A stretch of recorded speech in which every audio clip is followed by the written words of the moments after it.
तो जब हमें हेयर फॉल होता है तब आप अपने सिर्फ बाल नहीं लूज़ करते हैं, लेकिन इसके साथ ही साथ आप अपना कॉन्फिडेंस और सेल्फ एस्टीम भी लूज़ करते हैं। जब भी एक हेयर फॉल का प्रोसेस होता है तो उससे हमें स्ट्रेस और एंग्जाइटी होती है, जिसकी वजह से हम एक विशियस साइकिल में फंस जाते हैं, जहां हमको स्ट्रेस और एंग्जाइटी की वजह से और हेयर फॉल होता है और उसकी वजह से और स्ट्रेस और एंग्जाइटी होती है।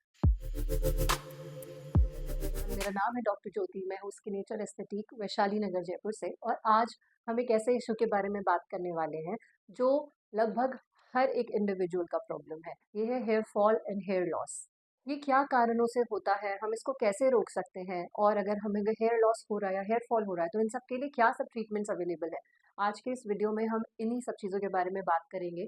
लेकिन उससे पहले अगर आपने मेरे चैनल को सब्सक्राइब नहीं किया है तो प्लीज़ इसको सब्सक्राइब कर दीजिए।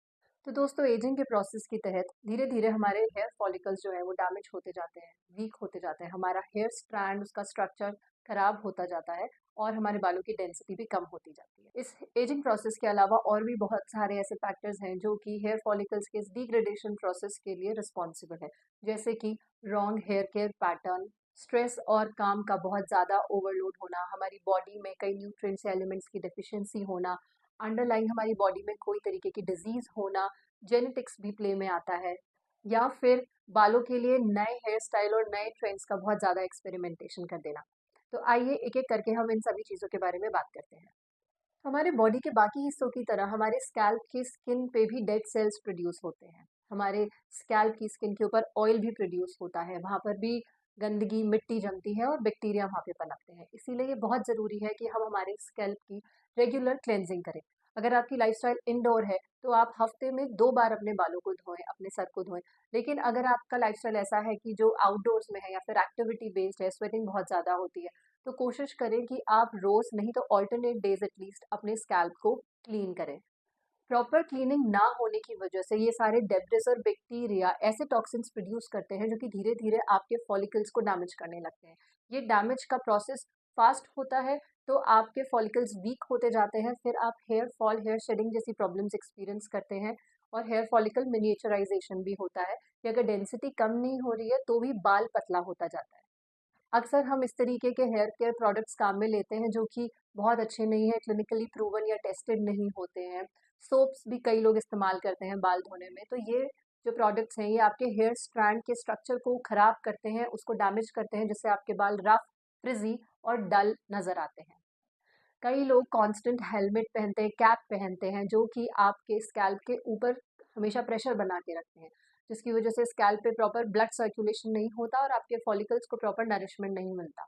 इसी तरीके से फीमेल्स कुछ इस तरीके की हेयर स्टाइल्स या हेयर डूज करते हैं, जैसे कि टाइट बन बना लिया या पोनी बना ली।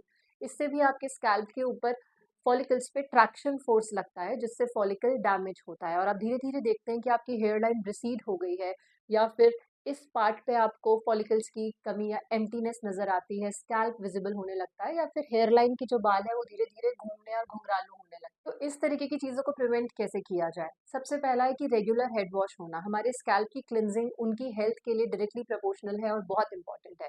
आप रेगुलरली अपने बालों को कोम्ब करें और ब्रश करें ताकि सर्कुलेशन स्कैल्प पे प्रॉपर बना रहे और आपके हेयर फॉलिकल्स को रेगुलरली नरिशमेंट मिलता रहे। अगर आप हेलमेट्स, कैप्स, इस तरीके की चीज़ें इस्तेमाल कर रहे हैं तो बहुत सेलेक्टिवली इन हेड गियर्स को चूज़ करें जो कि आपके स्कैल्प पे किसी तरीके का प्रेशर ना डालें, वो कुशन्ड हो, ताकि आपके फॉलिकल्स के ऊपर किसी भी तरीके का प्रेशर ना बने। और फीमेल्स को एक ही तरीके की हेयर स्टाइल की बजाय टाइम टू टाइम अपना हेयर डू या हेयर लुक, हेयर कट, ये सब चेंज करते रहना चाहिए। अपने हेयर केयर प्रोडक्ट्स यूज़ करने से पहले उसको अच्छी तरीके से जाँच लें, परख लें और वो इस तरीके के इंग्रेडिएंट्स लिए ना हो जो कि आपके फॉलिकल्स को और हेयर स्ट्रैंड के स्ट्रक्चर को डैमेज करें। तो स्ट्रेस और वर्क का ओवरलोड इस तरीके की हमारी बॉडी में कंडीशन पैदा करता है कि हमारे फॉलिकल्स ऑक्सीडेटिव स्ट्रेस में जाते हैं हार्मोन कॉर्टिसोल की वजह से।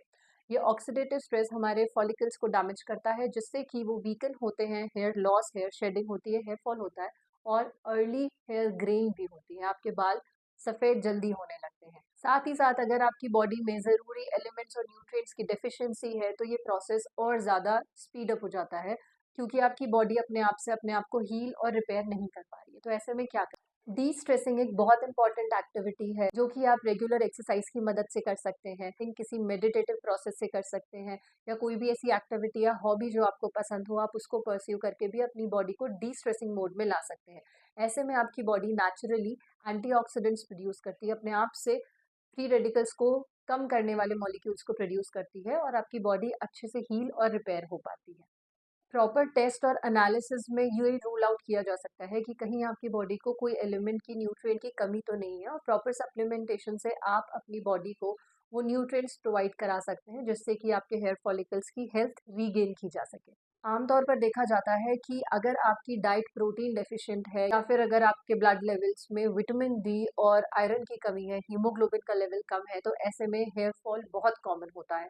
तो ये सब रूल आउट करके प्रॉपर सप्लीमेंटेशन लेने से आप अपनी कंडीशन को कोप अप कर सकते हैं। अगर आपका हेयर फॉल बहुत लंबे समय से चला आ रहा है तो इस चीज़ के बहुत ज़्यादा चांसेस हैं कि आपको कोई अंडरलाइन डिजीज हो। प्रॉपर टेस्ट और प्रॉपर डायग्नोसिस लेके आप इन सब प्रॉब्लम्स को रूट से क्योर करेंगे तो आप देखेंगे कि अपने आप से ही आपका हेयर फॉल इशू जो है वो कंट्रोल में आ रहा है। आजकल ये जितने भी ट्रेंडिंग हेयर ट्रीटमेंट्स आते हैं जैसे कि rebonding, hair botox, smoothening, keratin treatments, ये आपके बालों को टेम्परेली तो अच्छा कर देता है लेकिन लॉन्ग टर्म में ये आपके बालों को बहुत डैमेज करता है। फॉलिकल्स के ऊपर एक्सट्रीम हीट और बहुत ही हार्श केमिकल्स लगने की वजह से उनकी हेल्थ बहुत हद तक डैमेज होती है। जेनेटिक्स एक बहुत इंपॉर्टेंट रोल प्ले करता है आपकी हेयर फॉल और हेयर लॉस के पैटर्न के लिए। तो अगर आप देखते हैं कि आपकी फैमिली में ये टेंडेंसी है कि आपको हेयर लॉस होगा, बॉल्डनेस होगी, तो आप टाइमली इस प्रोसेस को इंटरवीन कर सकते हैं। बहुत इस तरीके की मेडिसिन और सीरम्स आती हैं जो कि आपकी इस हेयर लॉस के पैटर्न को स्टॉप करने का काम करती है, उसको स्लो करने का काम करती है।